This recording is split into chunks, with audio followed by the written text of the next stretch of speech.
Je désire connaître Jésus.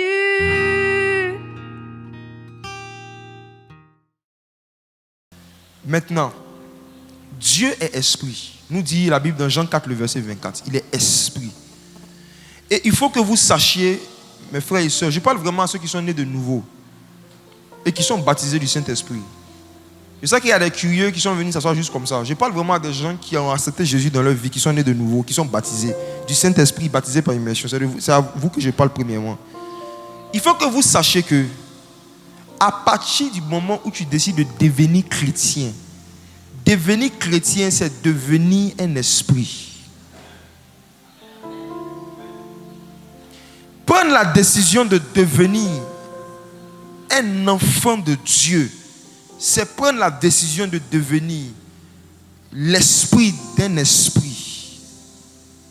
Si Dieu est esprit et qu'un chien n'accouche pas un chat et qu'un lion ne peut pas accoucher une poule, si Dieu est esprit et qu'il doit t'engendrer, qu'est-ce qu'il va engendrer? Un esprit.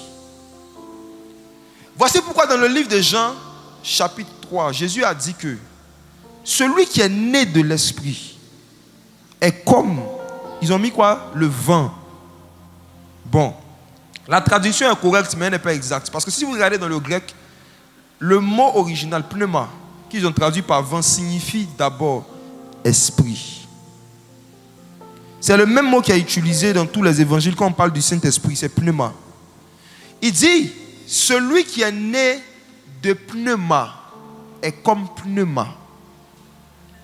Celui qui est né de l'esprit est comme l'esprit.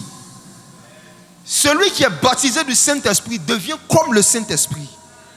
Tu ne sais d'où il vient, ni où il va, mais quand il souffle, tu entends le bruit. Jésus est en train d'expliquer à Nicodème la nouvelle nature qu'il allait donner à la nouvelle création. Les nouvelles expériences qui allaient être ouvertes à l'humanité, de tous ceux qui allaient être nés de nouveau. Mes frères et sœurs, êtes-vous conscients que vous êtes des esprits? Est-ce que vous êtes conscients? À quel point vous êtes conscients que vous êtes des esprits?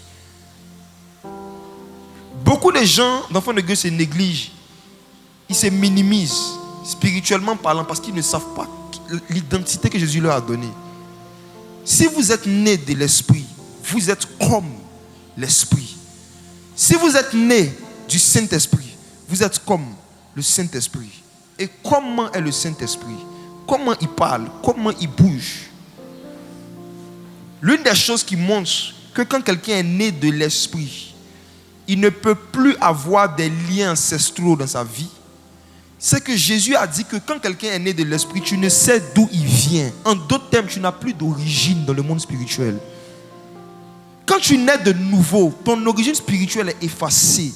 On ne peut plus dire exactement d'où tu viens. Tu ne sais d'où il vient. Tu ne sais d'où il vient. Encore moins où il va. Quelqu'un qui est né de l'esprit, un sorcier ne peut pas connaître sa destinée. Si toi, un féticheur arrive à te regarder et te dit ce que tu seras dans le futur, c'est la preuve que tu n'es pas né de nouveau. Jésus dit que celui qui est né de l'esprit, tu ne sais où il va. Tu ne peux pas savoir. Si tu as su où il va, c'est que c'est l'esprit qui t'a révélé cela. Donc un démon, mais l'esprit de magie ne peut pas te faire savoir où quelqu'un qui est né de l'esprit va. Qu'est-ce qu'il va devenir dans sa vie? Tu ne peux pas. Voici pourquoi vous allez remarquer que certains prophètes viennent dans certaines églises. Vous qui êtes dans les églises, où on invite souvent des prophètes ghanéens, nigériens et autres, beaucoup sont des faux prophètes. Et vous allez voir que quand vous avez une relation avec Dieu, il ne prophétise jamais sur vous. Vous allez voir qu'il prophétise toujours sur une catégorie de personnes. Vous allez remarquer qu'arrivé à un moment, plus vous allez grandir spirituellement, moins des gens qui ne sont pas vraiment de Christ vont pouvoir prophétiser sur vous. Et quand vous ne savez pas ces choses, vous pouvez être frustré par le fait que vous dites, mais tous les jours quand je vais dans les programmes, on prophétise sur les gens, on ne prophétise pas sur moi. Parfois c'est parce que tu es un esprit. Et si quelqu'un doit pouvoir prophétiser sur toi, il faut qu'il lui aussi soit un esprit de la même nature que toi. Parce que tu es né de l'esprit, il ne sait d'où tu viens, ni où tu vas. Il ne peut pas avoir d'informations sur toi. Parce que tu es comme le vent. J'ai grandi dans un endroit où ils n'ont jamais prophétisé. Les gars viennent, ils voient tout, sauf. On ne prophétisait jamais sur moi. Et j'ai remarqué que c'était sur les mêmes personnes qu'on prophétisait un peu en général. J'avais remarqué. Mais quand je regarde la vie de ces gens qui venaient, beaucoup étaient des faux prophètes.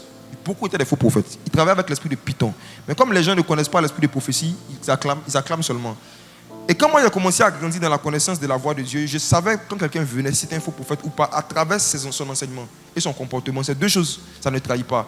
Les faux prophètes sont arrogants, ils aiment le luxe et ils aiment se faire voir. Ils sont capables d'interrompre l'adoration parce qu'ils sont en train de faire leur entrée. On est capable de couper l'adoration pour accueillir l'homme de Dieu. Ça, c'est le propre des faux prophètes. Ils n'aiment pas trop l'adoration. Parce que quand on adore Dieu, on ne les voit pas. Quand les gens adorent Dieu, ils ferment les yeux. Oh, ils veulent être vus.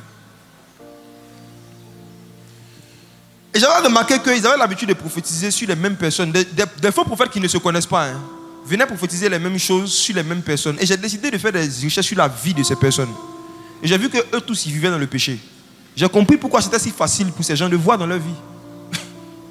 Quand tu as une communion avec le Saint-Esprit, si quelqu'un doit te prophétiser sur toi, il faut que lui aussi ait une communion avec le Saint-Esprit.